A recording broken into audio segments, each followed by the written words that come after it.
네, 매주 주말 여러분을 찾아뵙고 있습니다. 안녕하세요. 한밤의 기막힌 투자 주말 방송의 진행을 맡은 아나운서 박지연입니다. 저희 방송은 요즘 개인 투자자분들에게 핫한 미국 주식, 미국 ETF, 해외 선물에 대한 기초부터 심화 교육까지 또 해외 글로벌 증시 이슈에 대해서도 자세하게 안내해드리고 있습니다. 자, 그럼 오늘 미국 주식과 해외 선물에 대해 다뤄주실 김보낸 칼리의 칼리 전문가님 만나볼게요. 전문가님 안녕하세요. 네, 안녕하세요. 반갑습니다. 네, 이번 주 미증시는 미중 무역 완화와 또 CPI 소비자 물가지수 둔화 소식에 혼조 양상을 보이는 시장이었습니다. 이에 따라서 우리 투자자분들이 어떻게 투자 전략을 세워보면 좋을지 우리 전문가님과 세워보도록 하겠습니다. 전문가님 어떤 내용들로 준비해 주셨나요?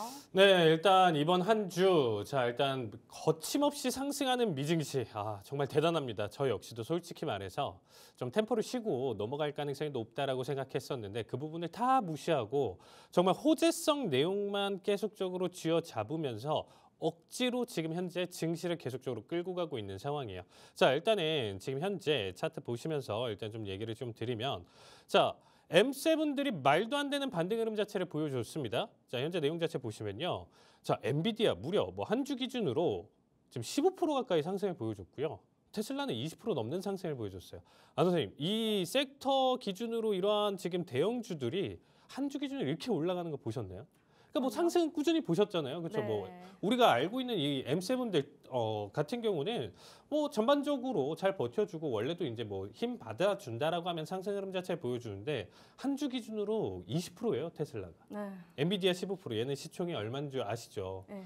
우리나라 비교가 안 되잖아요. 얘는 시총 덩어리 자체가 큰데 다 상승을 보여줬어요. 지금 보시면 섹터 전체적으로 상승 흐름 자체 잘 받아주는데 헬스케어만 약세죠. 특히나 유나이티드 헬스 같은 경우는 20% 넘는 하락을 좀 보여주고 있는데 CEO 사임 이슈 때문에 그리고 이제 여기에 대한 내용 자체가 이제 트럼프 행정부에서 좀 이슈가 있기 때문에 제재나 이런 부분들 때문에 이제 헬스케어 섹터만 이제 좀 약하고 나머지 전체적으로 다 큰 반등 흐름 자체를 보여주고 있죠.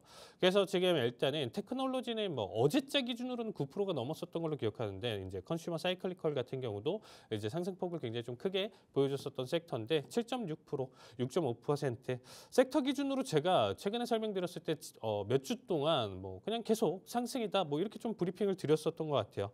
자, 나스닥 주봉 차트로 한번 좀 본다라고 하면 주 단위 기준으로도 지금 일단 계속적으로 상승을 워낙 크게 보여주다 보니까 사실 바닥 기준 4월 초 기준으로 해서 지금 현재 5월 중순까지 달려가고 있는 현 시점에서 거의 5주 동안 그냥 계속 상승장이에요. 어떻게 보면 5주 기준으로 거의 다 상승장으로 계속 고점을 그려가는데 오늘자 준비한 거는 과연 이 나스닥에 대한 고점은 도대체 어디까지일 것인가? 다들 이 생각을 하고 계시죠. 이미 한 번 정도 지금 계속 한 5주 정도 거쳤을 때 지난주서부터 지지난주 이제 상승 흐름 자체 보고 한 번씩 조정이 나와줄 때가 됐어 하고 있는데 이 부분 자체를 지금 계속 망각시키는 상승 흐름 자체를 보여주거든요. 그러면 개인 투자자들은 이제 여기서 착각에 빠지기 시작하는 거야. 조정이 없구나.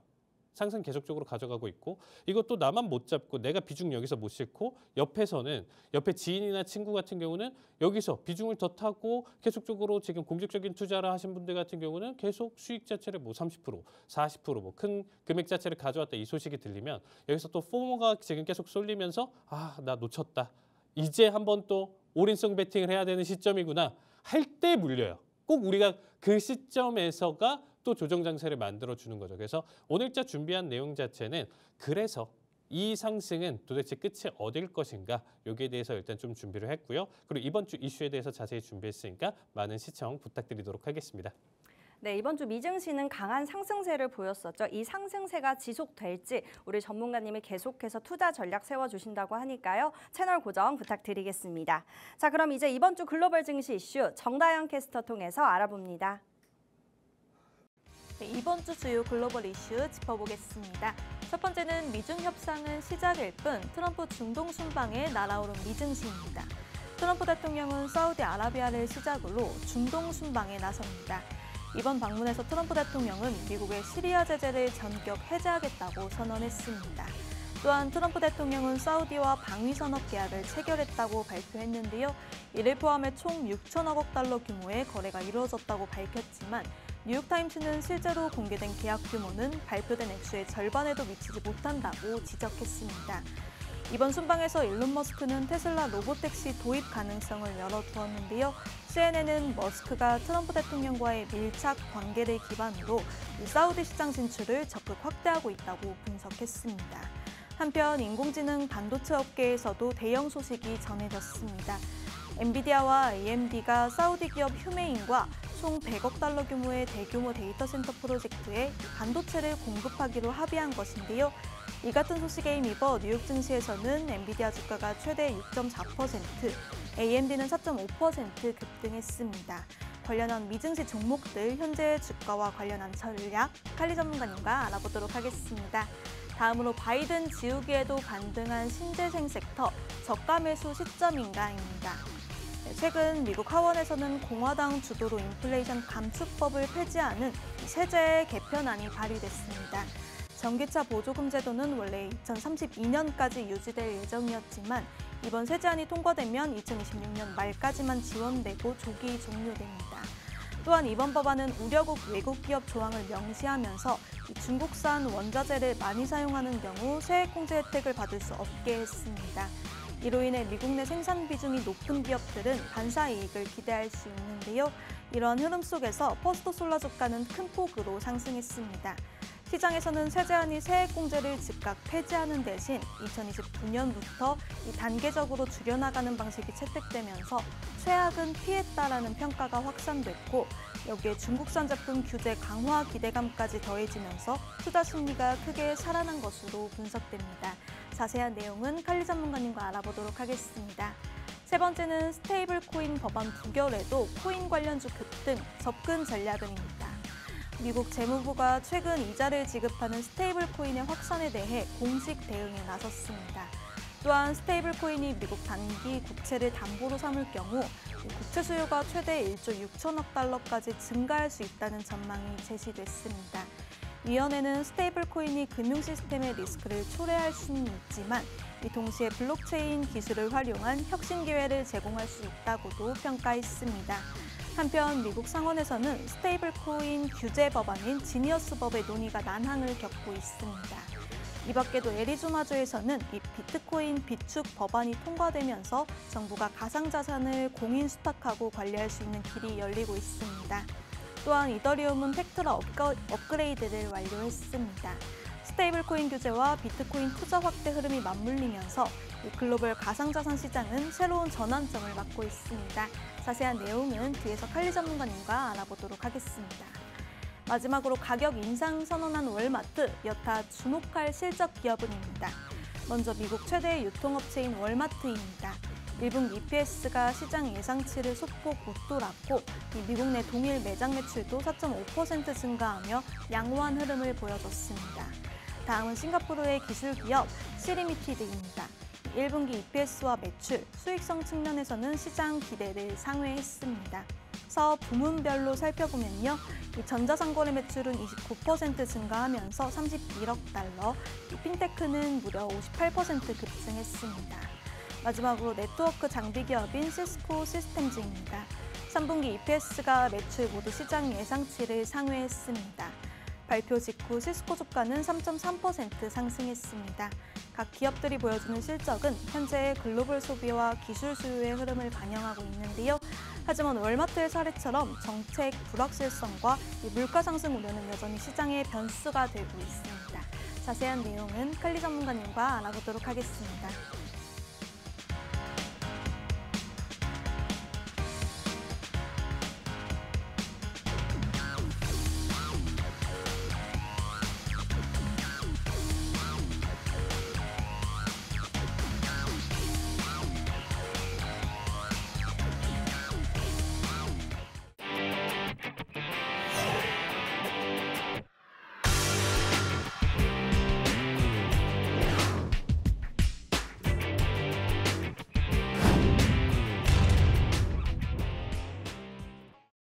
네, 이번 주 글로벌 증시 이슈 첫 번째 질문부터 보면요. 지난주부터 작심하고 이 트럼프 대통령이 증시 살리기에 박차를 가하는 모습입니다. 트럼프 대통령이 이번 중동 순방을 계기로 엔비디아와 AMD가 또 사우디아라비아와 대규모 AI 데이터 센터 구축을 추진하면서 이 두 회사 주가가 급등을 보였습니다. 특히 트럼프 행정부의 수출 규제 완화 기대감까지 더해지면서 이 시장의 관심이 현재 커지고 있는데요. 전문가님, 앞으로 이번 계약이 엔비디아와 또 AMD의 실적의 주가에 어떤 긍정적인 영향을 끼칠지, 또 우리 투자자분들이 어떤 점을 주목해야 할지 투자 전략 부탁드려요. 네, 일단은 중동 순방에 대해서 일단 좀 설명을 드리면요. 지난주에도 이제 좀 한번 설명을 드렸었어요. 이 순방 전에 우리가 이제 다음 주에 대한 브리핑이나 내용 자체도 가져가잖아요. 이 방송에서. 그래서 이제 제가 그때도 이제 좀 간단하게 좀 언급을 드렸었는데, 이전에 바이든 행정부에서 어떻게 보면 중동에 대한 제재, AI 반도체에 대한 제재 이런 부분들 자체를 간소화시키면서 단순화시키겠다. 그 말은 뭐냐면 중동 순방을 통해서 결국엔 미국은 투자를 받기 위한 본인들도 뭔가를 카드를 가져가야 되겠죠. 우리가 제재를 걸었는데 이 상대방 측에서 뭐 투자를 해주겠어요? 제가 아나운서님한테 뭔가를 제재를 했어요. 뭐 아나운서님 이거 하지 말라 하면서 맨날 제가 아나운서님한테 뭐라고 하지 말라 이렇게 제재를 계속 가하는데 아나운서님 저한테 투자를 하시겠어요? 어떤?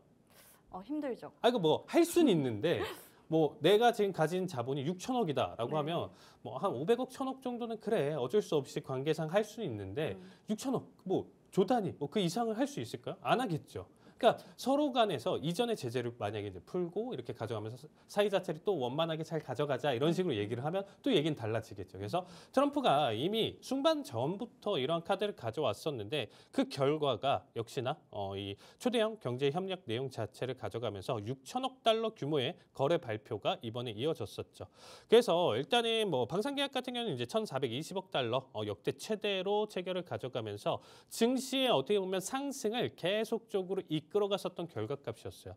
정말 아나운서님 질문에서 얘기해 주셨던 것처럼 트럼프 대통령이 최고의 전문가지 않을까 이 주식시장에서 계속 5주 전부터 정말 사라 내가 증시 올려줄 테니까 주식 살 타이밍이다 라고 얘기해놓고 정말 숨도 안 쉬고 계속적으로 상승을 보여주고 있거든요. 정말 대단하다. 저 역시도 사실 예상 범위 밖에 대한 움직임, 조정 없이 움직임에 대한 내용 자체는 정말 좀 대단하다라는 얘기를 좀 드릴 수 있다라고 얘기 드리고요. 뭐 시리아 제재 해제 선언과 그리고 뭐 이스라엘 거리두기 이런 부분들 자체도 충분히 지금 현재 이슈나 내용 자체로 일단 좀 담아둘 수 있는 내용인데 사실 뭐 영향권이나 내용 자체는 이렇게 크지는 않았다 이렇게 좀 보시면 될 것 같고요. 자 일단 동행 주요 기업 같은 경우는 이제 엑스모빌 CEO나 로키드 마틴 CEO 그리고 우리가 알 수 있는 엔비디아, 테슬라 CEO들이 이제 참석을 했었는데 자세한 내용 자체 한번 좀 보시면요. 자 엔비디아 같은 경우는 사우디 AI 스타트업인 휴메인과 협력을 했습니다. 최신 AI 칩인 GB300 블랙웰 GPU 18,000개 공급을 한다라고 했었고요. 그리고 500메가와트 규모의 데이터 센터를 활용을 한다. 결국에는 뭐 제재가 있었던 제약적인 부분, 연간 구매 제한 이런 부분들 자체 좀 풀리면서 훨씬 더 많은 지금 지원을 가져가겠다 이런 약속을 보여준 거죠. 그래서 어떻게 보면 스마트 시티 솔루션 개발 지원과 뭐 AI 모델 개발 배포에 대한 교육 실시 이런 부분들을 가져왔었다 보시면 될 것 같고 머스크 같은 경우는 일론 머스크 같은 경우는 사우디 왕세자 앞에서 옵티머스 보신 분들은 아실 거예요. 이제 휴머노이드 이제 기계에 이제 가져가는 이제 로봇을 옵티머스라고 하는데 이제 이 옵티머스를 시연을 했고요. 25년도 그리고 이제 4월 10일에 이제 사우디 리야드에서 이제 첫 테슬라 쇼룸 공식 진출까지 보여줬습니다. 자, 뭐 사우디 전기차 충전 인프라 확장 필요성에 대한 대두 그리고 이제 뭐 자율주행 도입 의사 이런 부분들이 최근에 역시나 이 테슬라 주가의 20% 넘는 강한 상승 탄력을 보여줬었던 추가적인 원동력이었다고 보시면 될 것 같아요. 제가 아나운서님 기억하실지 모르겠지만 제가 테슬라를 이 방송에서 180달러대 부근대까지 내려온다라면 무조건 사라라고 얘기를 드렸었던 거 기억하시나요? 기억하죠. 자리를 안 주고 역시나 또 떠나버린 테슬라였습니다. 제가 정말 M7들 기준으로 아마 이 방송 꾸준히 보신 분들은 아시겠지만 제가 M7들에 대한 내용 자체에서 이거 사셔도 괜찮다라고 얘기 드렸던 적이 거의 없어요.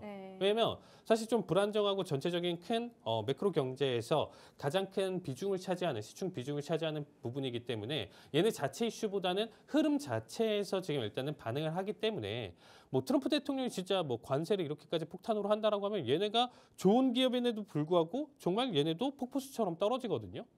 그래서 오히려 리스크 있는 기업이다 판단을 하면서 제가 절대 얘기를 하지 않았었는데 테슬라만큼은 제가 꼭 가져간다라는 얘기를 드렸었는데 타이밍 잡기가 좀 어려웠습니다. 결국에는 트럼프 수혜를 받으면서 지금 현재 살려주고 있는 상황인데 사실상 지금의 현재 상승 내용 자체가 이제 좀 마지노선이다. 이 부분은 제가 이따가 지수에 대한 내용 자체 할 때 다시 한번 좀 언급드리고요. AMD 같은 경우도 지금 휴메인과 100억 달러 규모의 이제 공동 투자 내용 자체 가져오면서 최근에 이제 좀 상승 탄력을 계속적으로 보여주고 있죠. 그래서 엔비디아랑 뭐 지금 AMD 내용 자체 이제 좀 본다라고 하면 AMD 역시 지금 최근에 낙폭 내용 자체를 좀 딛고 지금 일단 상승 흐름 자체를 보여주고 있어요. 오히려 제가 AMD 이전에 좀 설명드렸었던 주요 라인대 100달러 이상 돌파에 대한 내용 자체를 좀 바라봤었는데 이 구간대 지금 현재 강하게 돌파를 하면서 다시금 상승을 보여주고 있거든요.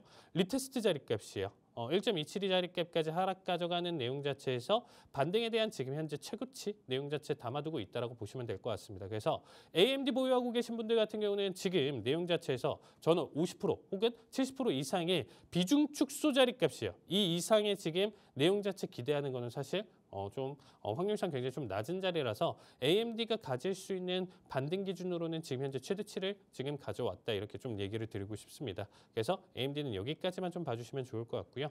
엔비디아 같은 경우는 지금 현재 내용 자체에서 사실 트럼프 관세 영향 이후서부터 지금 하락폭을 가져갔었던 거 지금 다시 다 상쇄시키면서 상승 흐름 자체를 보여줬거든요. 당연히 이 정도 상승을 보여줬기 때문에 현재 구간대에서 조정은 당연히 불가피하겠죠. 이 조정이다라는 것 자체가 당연히 가격 조정, 여기서 이렇게 다시 떨어진다 이 관점이 아니고요. 일부 사실 상승에 대한 내용 자체에서 당연히 너무 가파르게 올라왔기 때문에 누군가는 어떤 기관 같은 경우는 본인들의 목표에 터치를 해서 물량 자체, 비중 자체를 줄이던가 아니면 아예 엑시트를 할 수 있다는 거죠. 나 충분히 이 수익 만족해. 라고 생각하면서 가져가는 개인들도 있잖아요. 그래서 차익 실현 매물이라는 우리가 지금 생각해 볼 수 있는 관점 내용 자체에서 판단해 본다라고 했었을 때 현재 130달러대 부근대에서 최소 지금 110대까지 이제 하락 가능성은 있죠. 그래서 이 구간대를 좀 어떻게 보면 가격 조정과 기간값 조정을 가져가면서 다시금 좀 횡보 장세를 좀 유지할 수 있는 구간대 해석으로 바뀌었다라고 보시면 될 것 같습니다. 그래서 뭐 가격이 급락이라 그리고 이전의 저점을 갱신한다 이런 관점은 아니에요. 하락에 대한 내용 자체로 다시 넘어간다는 아니고 엔비디아는 이제 현재 자리값에 대한 내용 자체를 좀 버텨주면서 횡보 가능성이 있기 때문에 투자에 대한 내용 자체에서 한번 이 부분은 판단해서 봐주시면 좋을 것 같습니다. 네, 현재는 AMD와 엔비디아 비중 조절하는 시기로 우리가 보면 좋을 것 같다라고 전략 세워주셨습니다. 더 구체적인 가격 전략 세워보고 싶으신 분들은 하단의 팍스통신망으로 들어와 주시면 되겠습니다. 네, 다음 질문으로 보면요. 이번에 미국 하원에서 발의된 이 세제 개편안 IRA, 즉 인플레이션 감축법을 이 사실상 조기 종료하는 내용을 담고 있어서 시장에 큰 충격을 줬습니다. 특히 전기차 세액 공제 조기 종료와 또 배터리, 재생에너지 세제 혜택 축소로 이 한국 배터리 기업들은 물론 글로벌 전기차 신재생 에너지 업계 전반에 지금 영향을 끼칠 것으로 보이는데요. 또 반면에 퍼스트 솔라 같은 기업은 미국 내 생산을 하고 있어서 그런지 오히려 수혜를 입으면서 이 주가가 급등하는 모습도 나타났거든요. 네. 전문가님, 이 시간에도 저번 주 이 시간에 지금 신재생 에너지 쪽 눈여겨보자라고 해주셨던 거 제가 기억하는데 그럼 지금 신재생 에너지 주가 저점 매수의 시기로 봐도 될까요? 저점 매수보다는 지난주에 이제 제가 사실 교육 때 들고 오는 내용들 자체가 어떻게 보면 좀 히든 종목 느낌으로 지금 최근에 좀 가져가고 있어요. 그만큼 급등이나 내용 자체를 좀 담아두고 있는데 사실상 이제 지금 공화당 세제 개편에 대해서 이제 좀 간단하게 좀 설명드리면요. 공화당 하원에서 발의를 했고 인플레이션 감축법 내 청정에너지 지원 조항 축소 및 폐지를 가져왔었던 내용이죠. 결국에는 지금 현재 단기적인 축소나 내용 자체를 가져가면서 뭐 배터리 제조에 대한 인센티브 축소를 가져가는 게 이제 32년도에 이제 좀 폐지를 할 내용이고 전기차 세액 자체도 이제 축소로 한다라는 것 자체가 26년 말 조기 종료 예정까지 보여주고 있는 상황이죠. 자, 그리고 재생에너지 투자 세액 공제도 축소를 한다 이런 부분들이 일단 좀 나와주고 있는데 좀 장기적으로 본다라고 하면 사실 뭐 그렇게까지 뭐 좋은 이슈나 내용 자체는 아니죠. 왜냐하면 결국에는 보조금이 없다. 제가 이전에 사실 몇 년 전 사실 테슬라가 이제 우리가 이제 좀 주목을 받기 시작했었던 20년도서부터 해가지고 급등을 했었을 때 미국에 사는 지인한테 한번 좀 얘기를 했었어요. 그러니까 이제 테슬라가 그때 이제 우리나라에서도 굉장히 좀 이슈가 많았었고 전기차의 시대를 열었었던 내용이기 때문에 우리나라도 뭐 값비싼데 처음에 이제 제 지인도 제 친구도 이제 바로 테슬라 구매를 하면서 비싼 가격임에도 불구하고 했었는데 사실 프리미엄 모델은 아니죠, 아나운서님. 뭐 우리가 알고 있네 페라리나 뭐 롤스로이스 할 것 없이 뭐 그러한 뭐 람보르기니 이런 브랜드 느낌은 아닌데 뭔가 좀 새로운 느낌을 이제 좀 받았었던 게 이제 테슬라였잖아요. 근데 이제 미국에서는 테슬라를 그럼 어떤 기업으로 생각하냐, 어떤 자동차로 생각하냐 이제 좀 물어봤었을 때 뭐라고 했었냐면 보조금을 많이 주기 때문에 산다.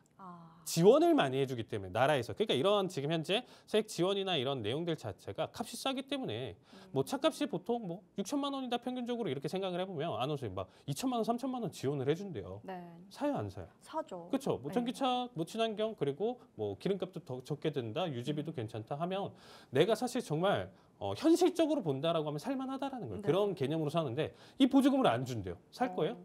안 사죠. 굳이 그러면 비슷한 동급의 모델이나 다른 거에서 훨씬 더 내가 매력적인 다른 모델을 사겠죠. 그만큼 할인이 들어가니까 샀던 거예요. 그래서 미래 관점으로 본다라고 하면 이게 뭐 비단 어떻게 보면 테슬라뿐만 아니라 나머지 전기차들에 대한 내용 자체도 한번 좀 살펴볼 수 있겠죠. 그래서 앞으로 산업 전반에 걸쳐서 계속적으로 비중 확대가 정말 될 수 있을 것인가에 대한 중요한 내용이다라고 보시면 될 것 같습니다.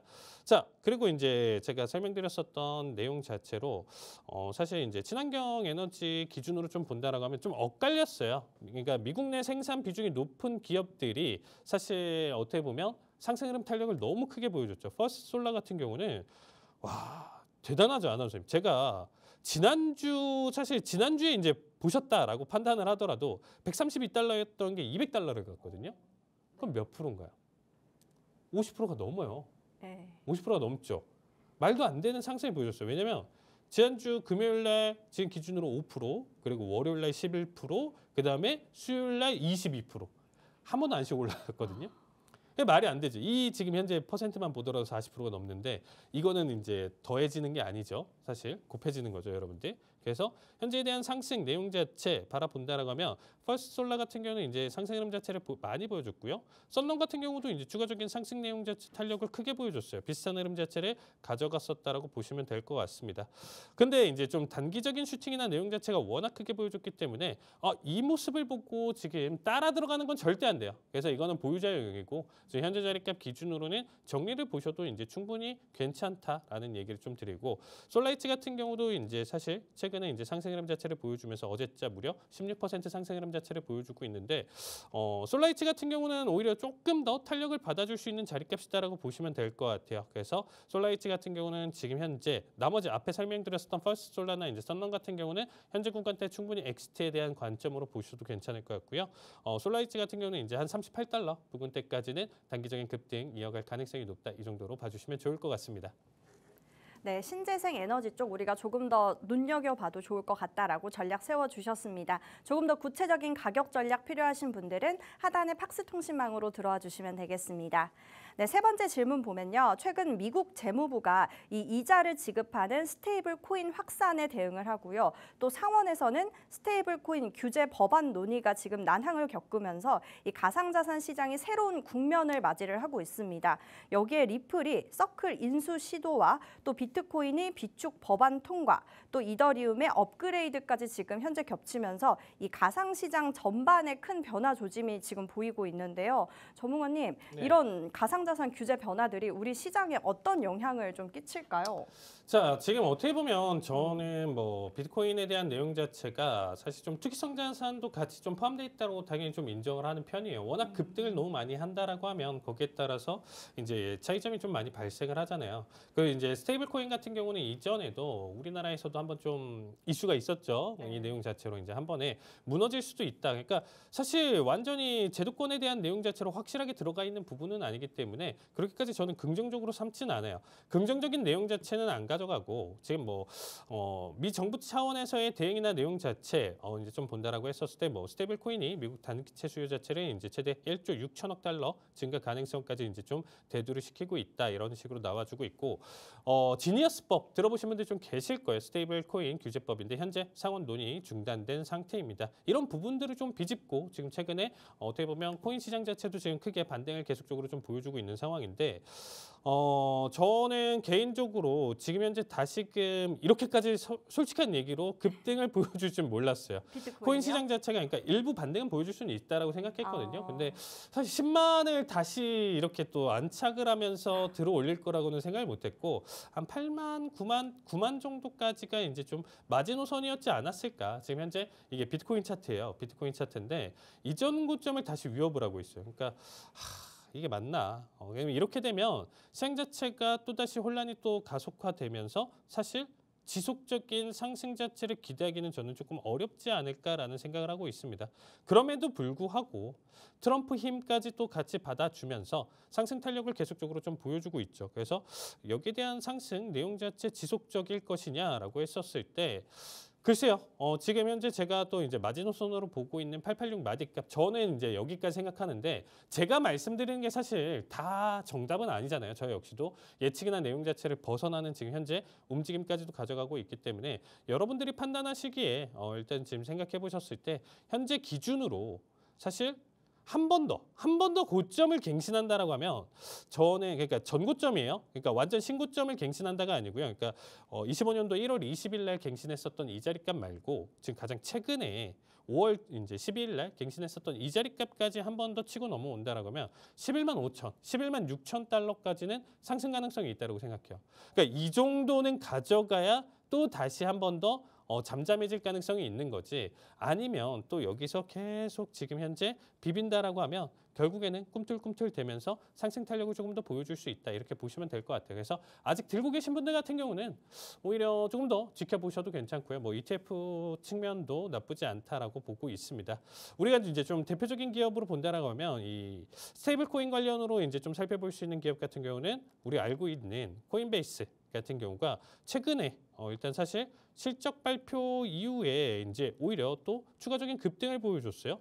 사실 실적에 대한 내용 자체 객관적인 평가로 봤을 때는 그렇게까지 긍정적이지는 않은데 급등을 좀 보여줬습니다. 그래서 현재 내용 자체로 본다라고 하면 앞에서 코인의 상승과 내용 자체로 판단을 해봤을 때 코인베이스 역시 지금 244달러 내용 자체에서 309근대까지는 추가 상승 가능성이 있다고 보시면 될 것 같고요.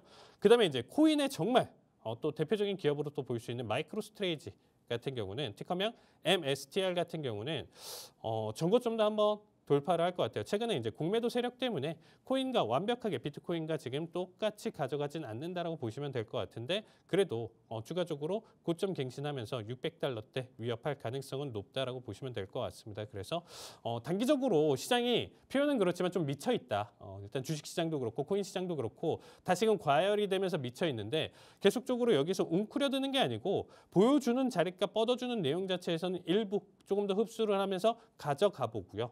하락에 대한 내용 자체가 이제 리스크가 크다 하시는 분들은 사실 조금 우리가 새벽 시간대 내용 자체 계속적으로 좀 살펴보시면서 내가 좀 손절이라든지 확보 자리값 내용 자체 좀 살펴보시면서 자리값은 꼭 걸어두시면서 시장 지켜보시면 그래도 지금 현재 상승에 대한 내용 자체 타시면서 같이 바라보시면 좋을 것 같습니다. 네, 가상 자산 관련주 일시적 상승이 있을 수 있고 또 이 가지고 계신 보유자분들은 아직 더 보유하고 있는 전략 세워주셨습니다. 네, 다음 질문 보면요. 이번 주 가장 주목해봐야 할 기업들의 실적 발표가 있었죠. 미국 대표 소매 판매 기업인 월마트의 실적 발표가 있었는데요. 실적은 견조하게 나왔지만 2분기 가이던스는 관세 불확실성으로 제시를 하지 않았고 또 6월부터 가격이 크게 오를 것이라는 언급도 있었는데요. 또 CPI와 PPI 지표도 나왔죠. 전문가님. 네, 월마트 실적과 이 지표들에 대한 의견 좀 부탁드려요. 네, 일단 지표 본다라고 하면 이번 달 같은 경우는 이제 좀 우려가 컸어요. CPI나 PPI 같은 경우가 이제 관세 영향으로 인해서 이제 어떻게 보면 처음 시작이 되기 때문에 이거 막 폭발하게 급등하는 거 아니냐 여기에 대한 우려가 있었던 거죠. 왜냐하면 앞에서 트럼프 대통령이 했었던 결과들이 있으니까 뭐 미중 갈등 자체가 완화가 되었다라고 하더라도 결론적으로 여러분들 알고 계셔야 되는 게 뭐냐면 다 90일 관세 유예가 된 상태에서도 10%는 유지다라는 거죠. 그 상황이 계속적으로 반영이 된다라고 하면 원했던 물가 하락 자체를 못 가져가지 않을 라는 우려 내용 자체가 있었는데 그 부분 자체가 지금 다 해소가 됐어요. 그래서 지금 보시면 의외로 크게 반등을 가져갈 수 있었던 내용인데 최근 뭐 3개월 데이터 발표만 본다라고 하더라도 사실 그렇게까지 급등에 대한 내용 자체를 가져가지는 않고 전년 동월 대비 기준으로 CPI 같은 경우는 2.3%, 21년 2월 이후 가장 낮은 수치를 좀 보여주고 있는 상황이고요. 그 다음에 이제 좀 바라볼 수 있는 내용 자체 이제 PPI 같은 경우는 전월 대비 마이너스 0.5% 하락 보여준 게 20년도 4월 이후 지금 현재 최대 하락폭을 보여주고 있어요. 이게 맞나 싶을 거예요, 여러분들. 그렇게까지 관세가 부과가 됐는데 어떻게 물건 가격에서 이 반영이 안 되지? 라고 좀 의아하실 거예요. 오히려 떨어지고 있네? 라고 생각하죠. 이 부분에 대한 내용 자체로 이제 좀 판단하는 게 뭐냐면 관세 우려 때문에 기업들이 선제적으로 사재기를 했다는 거예요. 그게 이미 소매 판매에서 제가 이전의 방송에서부터 이미 데이터가 나왔었고요. 갑자기 급등했었던 소매 판매에 대한 이유가 관세 영향을 극복하기 위해서 미리 선제적으로 주문을 조금 더 앞당겼다라고 볼 수가 있었고 그렇기 때문에 판매하는 기업들 자체가 이번 달 기준으로는 바로 다이렉트로 가격 반영을 안 하고 본인들이 그걸 안고 가겠다라고 보시면 될 것 같아요. 아나운서님 무슨 말인지 이해되시나요? 그러니까 기업들이 네. 관세가 이제 이미 언제부터 계속 부과를 하겠다 얘기가 나왔었잖아요. 우리 트럼프 대통령 막 그 표 갖고 와가지고 이 나라가 얼마를 매겨서 네. 우리 이거 하겠다 상호관세 난리 쳤을 때 이거 안 되겠다 싶어서 기업들이 어떻게 했냐면 미리 땡겨 쓴 거예요. 원래 뭐 한 달 단위로 이런 거죠. 뭐 물건을 만약에 이제 계속적으로 이제 배송을 이제 가져와야 되면 100개를 만약에 원래 주문을 해요. 근데 이거 관세 영향 클 것 같은데 하면 200개, 300개를 사재기를 해놓은 거죠. 그러니까 미리 사놓은 거죠. 기업 입장에서는. 그러면 그때는 관세의 영향을 안 받은 물건이잖아요. 그래서 이번에 판매나 내용 자체에서는 부과가 안 된 거기 때문에 이번 달은 그냥 물건 가격을 선제적으로 안 올린 거죠. 우리 보유 물량으로 사재기 해놓은 걸로. 그래서 이번 자체에 영향은 없다. 근데 이 부분이 무제한일까요, 아나운서님? 아니요. 2달, 3달 내용 자체 재고 바닥이 된다라고 하면 결국에는 관세를 받은 상태의 물건이 들어오면 뭐 기업이 자선 사업가도 아니고 뭐 원래는 100원에 가져왔었던 물건 자체가 150원, 200원이 되면 똑같이 그 값을 정가를 주고 판매를 할 수가 없거든요. 마진이 안 남으니까. 그래서 우리가 이 부분 자체는 앞으로 계속 10%가 유지된 상태에서는 앞으로에 대한 내용 자체는 긍정적이지 못하다라고 보시면 되겠습니다. 자, 그리고 이제 뭐 월마트에 대한 내용 자체로 일단 좀 본다라고 했었을 때 사실상 뭐 단기적인 충격이나 내용 자체를 가져왔다라고 좀 판단하기에는 좀 애매해요. 실적 발표 이후에 이제 급락을 좀 보여줬었던 내용 자체를 지금 다 잡아먹고 오히려 이제 마이너스 0.5%대로 일단은 좀 보여줬기 때문에 월마트에 대한 내용 자체 실적도 굉장히 좀 중요했었지만 현재 내용 자체 좀 지워주는 형태의 반등을 좀 보여줬기 때문에 지금 현재 시장에 대한 탄력이나 내용 자체에는 브레이크를 걸기는 조금 힘들다 이렇게 좀 판단하시면 될 것 같아요. 그래서 현재 시장 자체는 지금 좀 정리해서 말씀드린다라고 하면 상승에 대한 내용 자체를 추가적으로 조금 더 유지는 할 수 있는데 조심하셔야 돼요. 당장 다음 주 월요일, 화요일이 됐든 수요일이 됐든 언젠가는 지금 멈출 수 있는 사이클이기 때문에 그 자리값 내용 자체는 조금 더 이따가 설명드리도록 하겠습니다. 네, 일시적 상승은 전체 주가가 보일 수 있지만 우리가 조금 더 보수적으로 바라보자라고 정리를 해주셨습니다. 네, 이어서 이번 시간은요. 해외 주식에 관심은 많은데 너무 어려워서 시작을 못하셨거나 아니면 하고 있는데 어렵다고 느끼는 우리 시청자분들을 위한 해외 주식 기초 5분 완성 시간입니다. 자, 바로 어떤 내용 들고 오셨는지 확인해 볼게요. 네, 제가 여기서 가져왔었던 종목들이 생각보다 좀 괜찮았어요. 네. 그래서 최근에 이제 좀 흐름 자체를 보는데, 자, ESG 관련 섹터로 일단 좀 가져왔습니다. 오늘 교육 내용 자체. 자, ESG 이렇게 좀 들어보신 분들 계실 거예요. 근데 하도 이제 뉴스들이 이제 워낙 계속적으로 이제 미국 위주로 이제 나와주는 이슈들에서는 이런 약자들이 계속적으로 많이 나오기 때문에 일일이 찾아보지 않는 이상은 사실 모르는 게 굉장히 좀 많으실 거예요. 저도 어떤 부분에 대해서는 뭐 다 알 수는 없어요. 계속 공부해 나가는 거지 다 알 수는 없습니다. 근데 자, ESG 한번 좀 보실 필요가 있는 내용이라서 오늘 준비를 해봤습니다. 자, ESG 약자 E는 environment 환경이고요. S는 social 사회고 G는 거버넌스, 지배 구조입니다. 그래서 환경, 사회, 지배 구조 이렇게 해서 각각의 약자로 가져가는 각각이 이제 포함되어 있는 섹터 내용 자체로 일단 좀 바라볼 수 있는데 뭐 환경 같은 경우가 이제 기초 베이스 내용 자체로 이제 좀 판단해서 보시면요. 기업 환경에 미치는 영향을 평가하는 요소다. 온실가스 배출량, 에너지 효율성, 폐기물 관리 뭐 이런 부분들이 포함된다라고 보시면 될 것 같아요.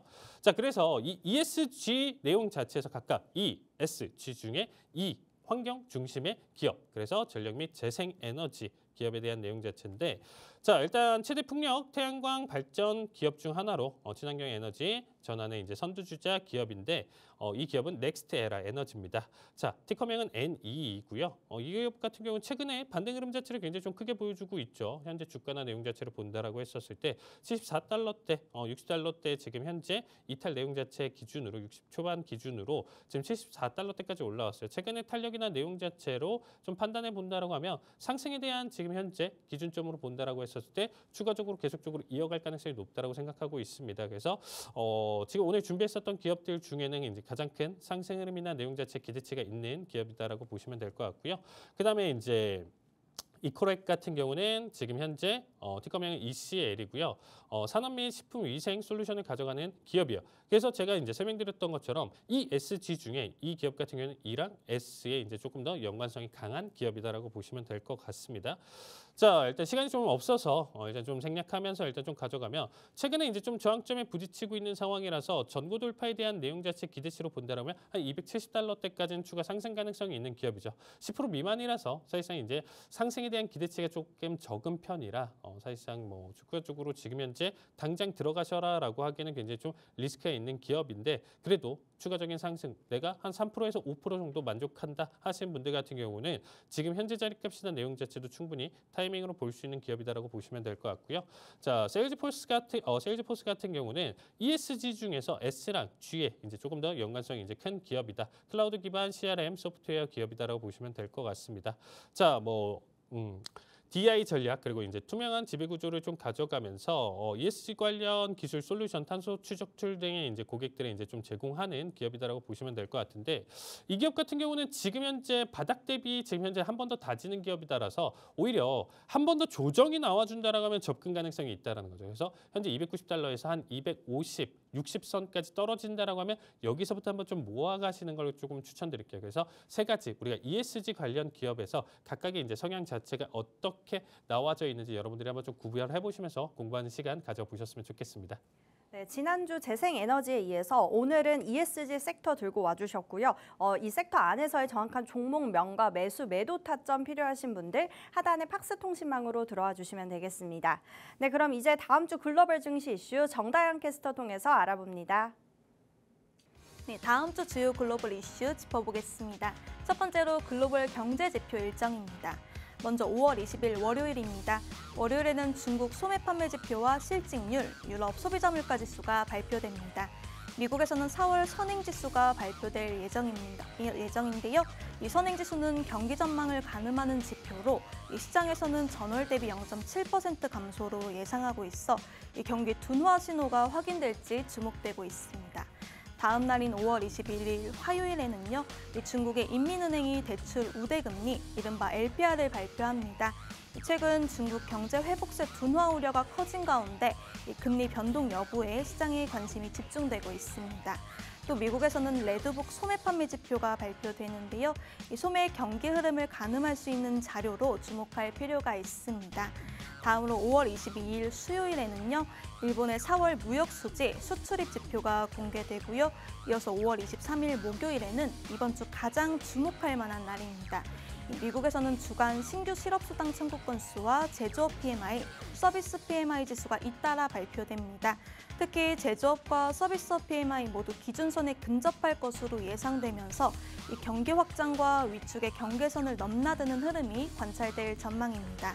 다음 날인 5월 24일 금요일에는요, 일본의 4월 소비자 물가 지수, 그리고 미국의 4월 신규 주택 판매 지표가 예정되어 있습니다. 다음 주는 선행지수와 신규 실업수당 청구 건수, 제조업, 서비스업 PMI 등 주요 경기 선행과 실물 지표가 다수 발표되는데요. 자세한 내용 전문가님과 알아보도록 하겠습니다. 다음으로는 다음 주 주요 기업 실적 일정 살펴보겠습니다. 다음 주 미국 증시에서는 주요 기업들의 실적 발표가 잇따를 예정입니다. 특히 소매, 기술, 금융 섹터의 실적이 시장 분위기에 적지 않은 영향을 미칠 예정입니다. 함께 살펴보도록 하겠습니다. 먼저 5월 20일 화요일에는 주목할 만한 대형주들이 실적을 공개합니다. 홈디포가 1분기 실적 발표할 예정인데요. 이 주택 시장 둔화와 소비 심리 약화 속에서도 견조한 수익성을 유지할 수 있을지가 주목되고 있습니다. 5월 22일 수요일에는 유통과 테크 기업들의 실적 발표가 집중되어 있습니다. 로우스와 타겟이 실적을 공개하면서 소비자들의 소비 패턴 변화가 실적에 어떤 영향을 미쳤을지 주의 깊게 볼 필요가 있습니다. 의료기기 업체 메드로트로닉도 이날 실적을 발표하면서 의료 서비스 수요 회복 실적이 반영됐을지가 주목되고 있습니다. 다음으로 5월 22일 목요일에는 주요 소프트웨어, 반도체, 금융주들이 나서는데요. 반도체 대표주인 애널로그 디바이스가 실적을 발표할 예정입니다. 마지막으로 5월 23일 금요일에는 중국 대표 이커머스 기업인 PDT홀딩스가 실적을 공개합니다. 소비 회복 기대와 맞물려서 얼마나 강한 성장세를 보여줄지가 관심 포인트가 되겠습니다. 다음 주 실적 발표는 소비, 기술, 금융 전반의 경기 흐름을 가늠할 수 있는 중요한 기회가 될 전망입니다. 자세한 내용은 칼리 전문가님과 알아보도록 하겠습니다.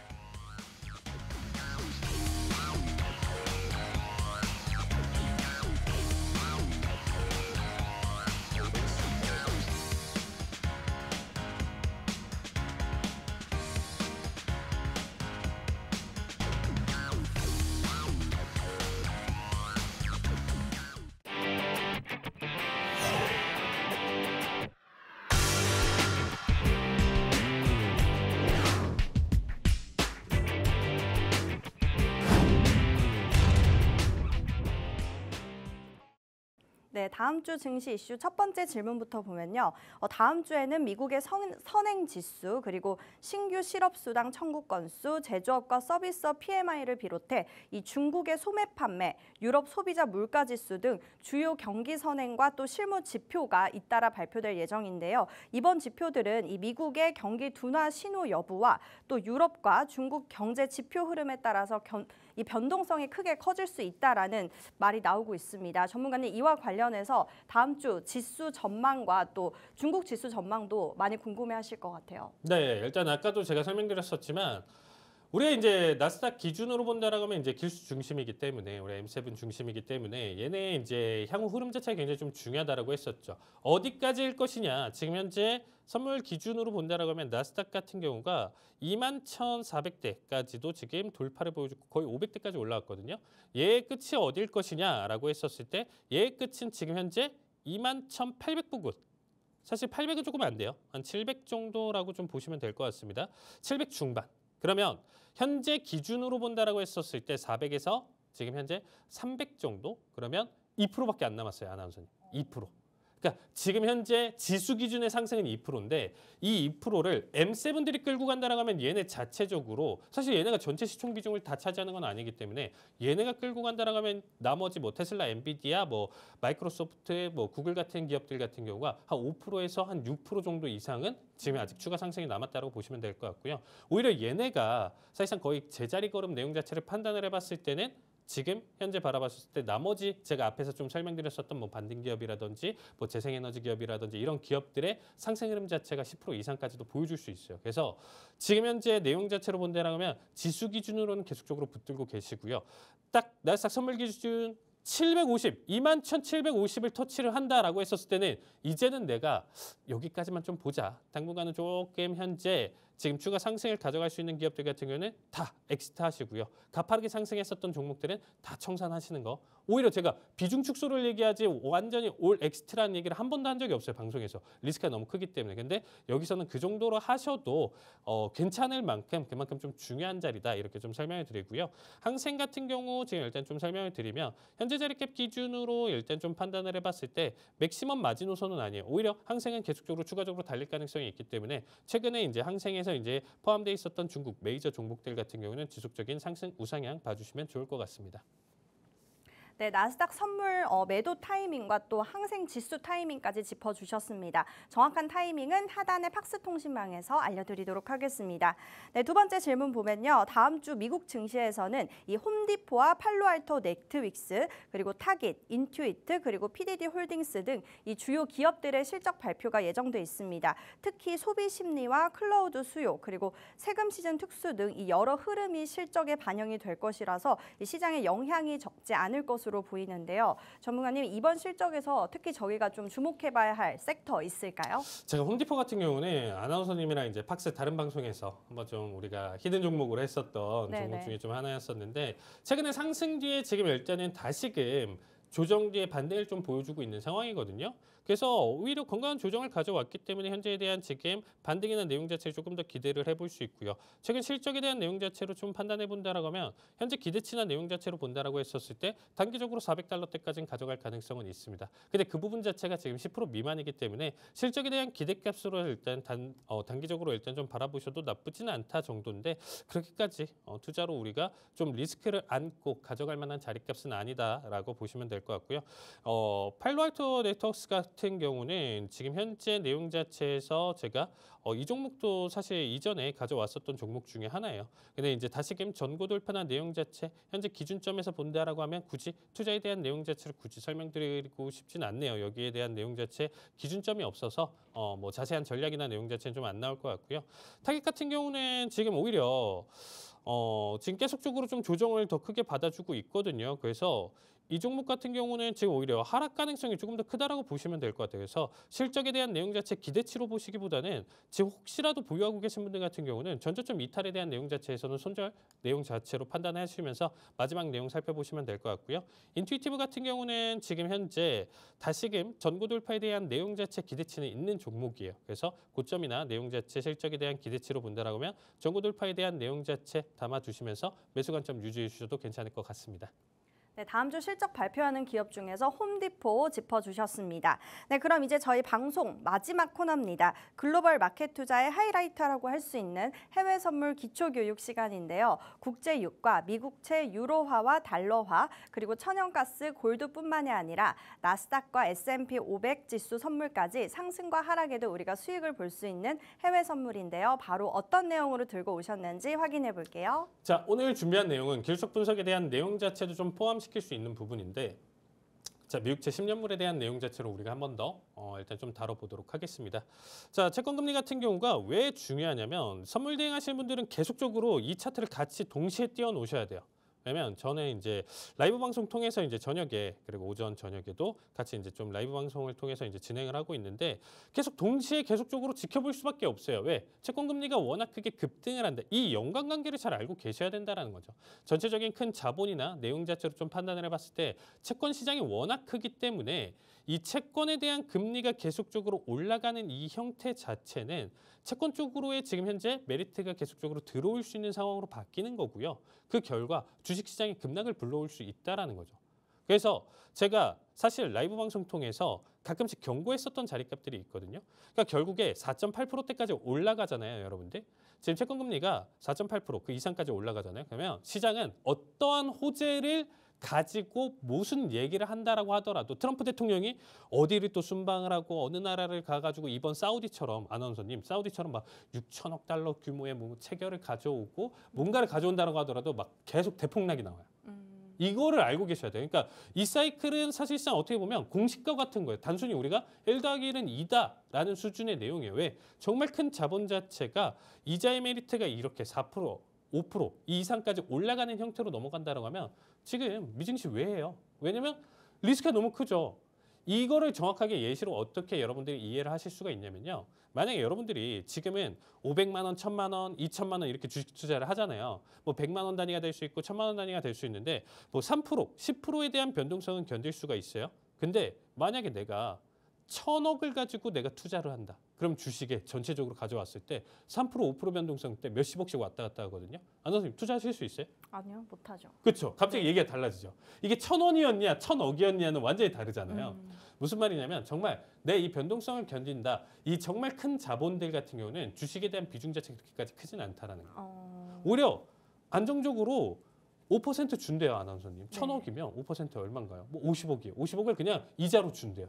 투자해야 안 해요? 해요. 그렇죠.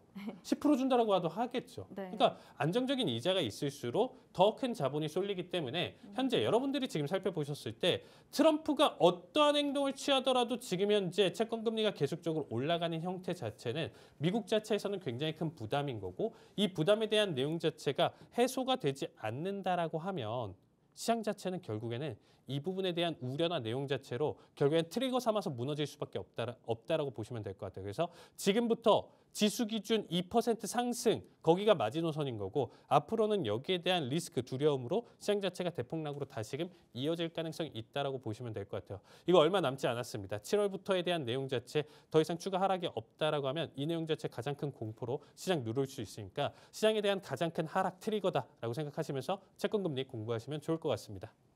네, 채권 금리 공부를 할 때 이 금리의 상방을 잘 살펴보면서 우리가 투자를 하자라고 정리를 해주셨습니다. 네, 이렇게 해외 선물 기초 교육까지 들어봤고요. 오늘 저희가 준비한 내용은 여기까지입니다. 본 방송에서 제공되는 정보는 투자 판단에 대한 참고 자료일 뿐이며 해당 종목에 대한 상승과 하락은 보장드리고 있지 않습니다. 저희는 다음 시간에 뵙도록 하겠습니다. 시청해주신 여러분 고맙습니다.